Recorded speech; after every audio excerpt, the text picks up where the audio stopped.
Hello, welcome to Business Coaching with Jermaine. Thanks a lot for watching this video. We're continuing the series on building business capital. Already we've spoken about human capital, social capital, intellectual capital, and we're moving on to emotional capital. Now, I'm a qualified and certified neuro-linguistic programming NLP business coach, and which is all about connecting with people for business and also generally in life, and also about excellently doing so. It's important that you understand that we as human beings, we are emotive beings, and we're looking at how you can actually leverage on our being emotional beings for business success. Now, you may notice that in adverts and in marketing campaigns, they always connect with you on an emotional level. That is not just by coincidence. It's actually deliberate and intentional. They know how to pick up choice words and choice phrases, choice images that will convey the message straight to your mind, straight to your soul, and it will stick there for a long time. So emotional capital is about leveraging on our emotions to achieve economic benefit and economic business success. Now, emotional capital has three elements. First of all, external, internal, and intrapersonal elements of emotional capital. Now, the external element is that when you're dealing with emotional capital, you must understand that it's how you connect with your external customers. Now, you may see brands such as Apple or Nokia or Samsung, and they have fans. These brands have fans that can do anything just to get a product. And that's because the companies have sold more than just a product. They've sold a promise of a better life, a promise of a better status, a promise of a better use and a better service. And that's what you must do as an entrepreneur, as a business person.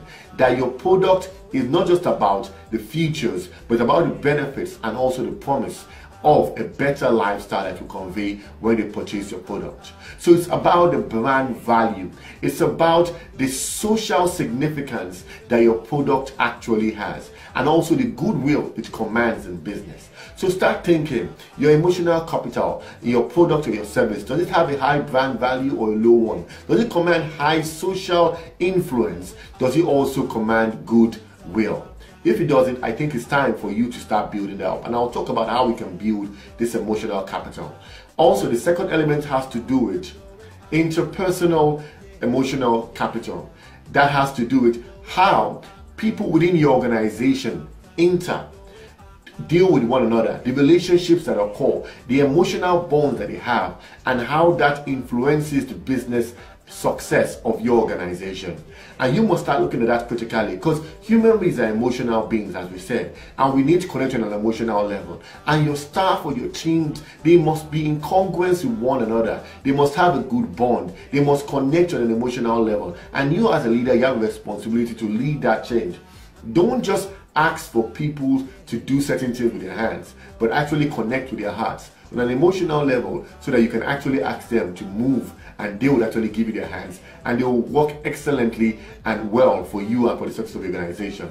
Thirdly, it has to do with intrapersonal emotional capital. That has to do with virtues and beliefs and also qualities that you possess as an entrepreneur, as a business owner within you, and how that influences your business success. It has to do with how your perception about life, your emotion, which your emotional state, and also your attitudinal level. You understand? Your attitudinal being, how you actually package your words, your thoughts, your actions all together to portray a positive mental attitude. Now, this is very important in your business success, because once people can sense that you are a person who is actually in one with yourself, you have a good emotion, you have a good energy, you have a good feeling around you, people will begin to be drawn to you. You see, when you're going to seal a deal, people don't just buy your product or your service, they actually buy you. And that's why you must be able to connect with them one-on-one.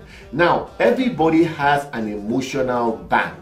And what you deposit in it will determine what kind of financial resources or economic returns you will get from them while negotiating a business. You need to learn how to have good interpersonal skills, how to communicate with people, how to think creatively when you're around them, how to compliment people, and how to always create a win-win feeling and emotion when you're actually dealing with people. So start thinking about emotional capital as something you must develop. And a good way of developing emotional capital is by developing emotional intelligence. And that's how you do it. You basically become more intellectually aware of how to deal with relationships, how to deal with people, how to deal with your customers, how to put out your product and your services there that will best connect your people. It's all about psychology, it's all about sociology, it's all about human interaction and how you can leverage on we being emotional beings, not negatively but positively, for economic returns in your business. Emotional capital is very significant. If you don't connect with someone's hearts, they will never put their hands in their wallets or their hands on that check to sign that deal that you're so dreaming for. So I hope you've learned one or two things. Please visit www.businesscoaching.com. I remain your business coach, Jermaine.